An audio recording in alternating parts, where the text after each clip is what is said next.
ব্রিটেনকে তো অ্যাটাক করতে যেতে পারছে না, সাইপ্রাসে যেভাবে অ্যাটাক করেছে করতে যেতে পারছে না। ইরান আমাদের এখানে ভিক্টোরিয়া মেমোরিয়ালকে অ্যাটাক করলো। ভালো করে বুঝবেন কথাটা। Is that not a act of war? তাহলে কি ভারতবর্ষের এগেনস্টে যুদ্ধ ঘোষণা হলো না? ভারতবর্ষ তো তখন রিটালিয়েট করবে, আমাদের ভিক্টোরিয়া মেমোরিয়ালে অ্যাটাক হলো, কারেক্ট? ভারতবর্ষের উচিত রিটালিয়েট করা, কিন্তু এই এতগুলো ইসলামিক দেশ একটাও রিটালিয়েট করলো না। ভার্বালি যা বলেছে বলেছে চারুন, রিটালিয়েট করেছে ইয়েস অর নো? করেনি। কেন করেনি? কারণ আমার ধারণা এটা যে যেই যেই জায়গায় অ্যাটাক করেছে সেই সেই জায়গাগুলোর দখলদারিগুলো যেভাবে হয়েছে সেটা সেই দেশের প্রশাসনও মেনে নিচ্ছিল না। এবং আমি বারবার বলছি, অবাক হবেন না, হয়তো আমি আপনি জীবিতকালে দেখতে পারবো না, আজ থেকে বহুকাল বাদে কোনো একটা ইন্টেলিজেন্সের আর্কাইভ ডকুমেন্টে এটাও বেরোতে পারে যে এই প্রিসাইজ লোকেশনসগুলো সেই দেশে ইরানকে পাঠিয়েছিল, যে তুমি অ্যাটাক করো, এখানে আমেরিকা আছে, তুমি অ্যাটাক করো, আমরা আমেরিকার সাথে ডাইরেক্ট ওয়ারে যেতে পারবো না, তুমি অ্যাটাক করে ওদের এখানকার এস্টাবলিশমেন্টগুলো ধ্বংস করে দাও। এবং ওরাও আজকে সাপমুক্ত হচ্ছে।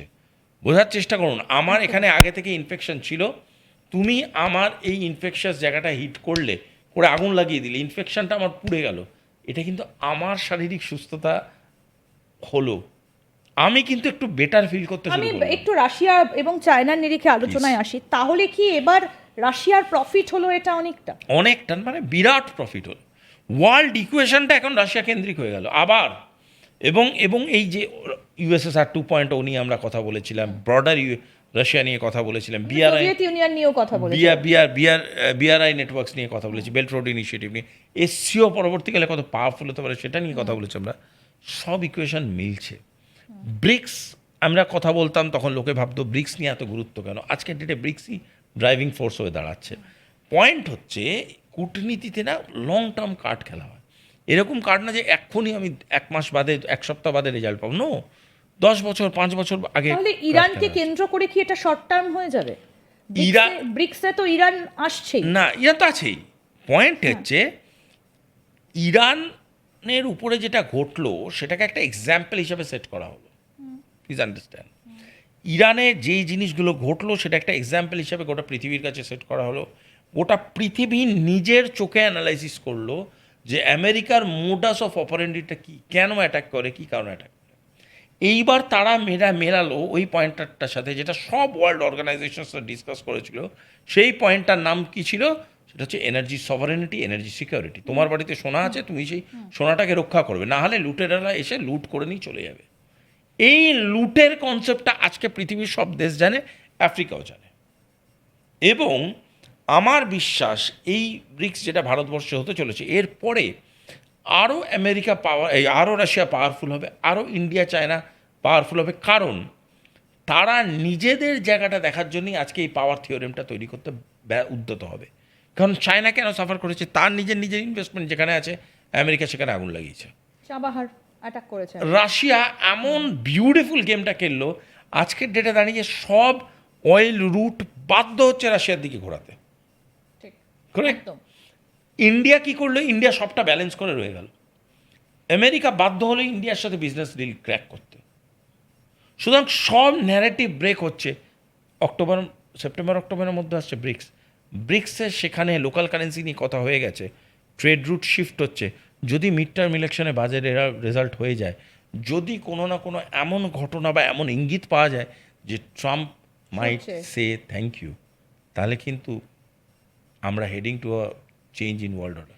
এই 5 দিনের মধ্যে বিকল্প রুট তো তৈরি হয়েই গেছে, রাশিয়া বিকল্প রুট নিজের দিকে টেনে নিয়েছে। তাহলে কি এবার ইন্ডিয়া শান্তি আলোচনায় বসবে? ইরান, ইসরায়েল এবং ইরানকে আমেরিকাকে একদম বসা উচিত না। কেন বসবে? পৃথিবী চাইবে তবে ইন্ডিয়া বসবে। ইন্ডিয়া কেন ইন্টারফেয়ার করবে? ইন্ডিয়া এমনি ফোন করবে, কথা বলবে, ওয়েলফেয়ার ডিপ্লোমেসি। ডোনাল্ড ট্রাম্প তো সিজফায়ার করে দিয়েছি, ইন্ডিয়া পাকিস্তান অপারেশন সিন্ধু শেষ হয়ে গেছে। Very good. ডোনাল্ড ট্রাম্প বহুবার বলেছে, এবার কি তাহলে মোদির সেটা বলার সময় আসেনি? ইরান কি বলছে? দুজনের মধ্যে মারপিট হচ্ছে। একজন বলছে আমি শান্তি ঘোষণা করে দিলাম, অন্যজন কি বলছে সেটা তো গতকালও মিসাইল ছুড়েছে, এমনকি পেন্টাগনের উপর নজরদারি চালিয়ে গেছে, আমেরিকা বুঝতেই পারেনি। ইরান কোনো স্টেটমেন্টই চালায়নি। এটাই তো প্রমাণ করছে ইরান এন্ডর্স করছে না। আরে আমি এখানে বসে বসে মানে দিনের পর দিন বলে যাচ্ছি যে আমি কেট উইন্সলেটকে ভালোবাসি, ও বলেছে নাকি যে রশিদ ভাঞ্জিকে ভালোবাসা? তাহলে হলো কী করে? এটা কোনো কথা?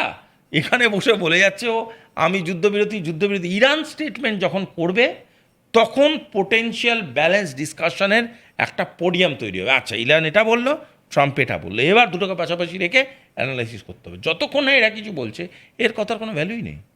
এটা পালানো, এটা পলায়ন। তার মানে বাংকারে থেকে ইরান তাহলে এখনো চালিয়ে যেতে পারে। আমি আপনাকে বলছি, এত বড় কথা, একজন বিরাট বড় লেফটেন্যান্ট জেনারেলের সাথে কথা বলে উনি বলছিলেন ইরান একটা ওয়ার আর্কাইভ তৈরি করলো, যেমন ভিয়েতনাম তৈরি করেছিল, ইরান তৈরি করলো। যারা আগামী দিনে সামরিক পদ্ধতি নিয়ে পড়াশোনা করবে, মিলিটারি ডিসিপ্লিনস নিয়ে পড়াশোনা করবে, তাদের জন্যে এই Iran war is a text, একটা বই, একটা কেতাব যেটা পড়তে হবে লোকজনকে। তার প্রতিটা খণ্ড মানে ভালো রকমভাবে সেটা জানতে হবে, এবং এটা অনেক কিছু ইরান শিখিয়ে দিয়ে গেল, এবং আরও শেখাবে। এটা এরম নয় যে বন্ধ হয়ে গেছে, আরও শেখাবে আগামী দিনে। এবং যে কথাটা দিয়ে আপনি শুরু করেছিলেন সেটাই আমি বলছি শেষের দিকে, সেটা হলো যদি এই বাজারে আমেরিকা আরেকটা কোন নুক করতে চায়, এনিওয়ে হিরোশিমা নাগাসাকির মতো যদি আরও কোনো ঘটনা এরকম ঘটাতে চায়, তাহলে একটা কথা জেনে রাখবেন, এটা 2026 সাল, প্রথম কথা। দ্বিতীয় কথা হচ্ছে যাকে মারছে সেই দেশটা অবভিয়াসলি জাপান নয়, এবং ইরান কি করতে পারে সেটা অলরেডি আমেরিকা জানে। সুতরাং আমার মনে হয় না আমেরিকা আর কোনো এই মহানির্বুদ্ধিতার কোনো ঘটনা ঘটবে। দ্বিতীয়ত, ওয়ার্ল্ড অর্ডার বা ওয়ার্ল্ড ডাইনামিক্সটা চেঞ্জ হয়ে গেছে। এই থিয়েট্রিক্সটা যেটা চলছে, এই থিয়েট্রিক্সটা কিন্তু বহুমুখী।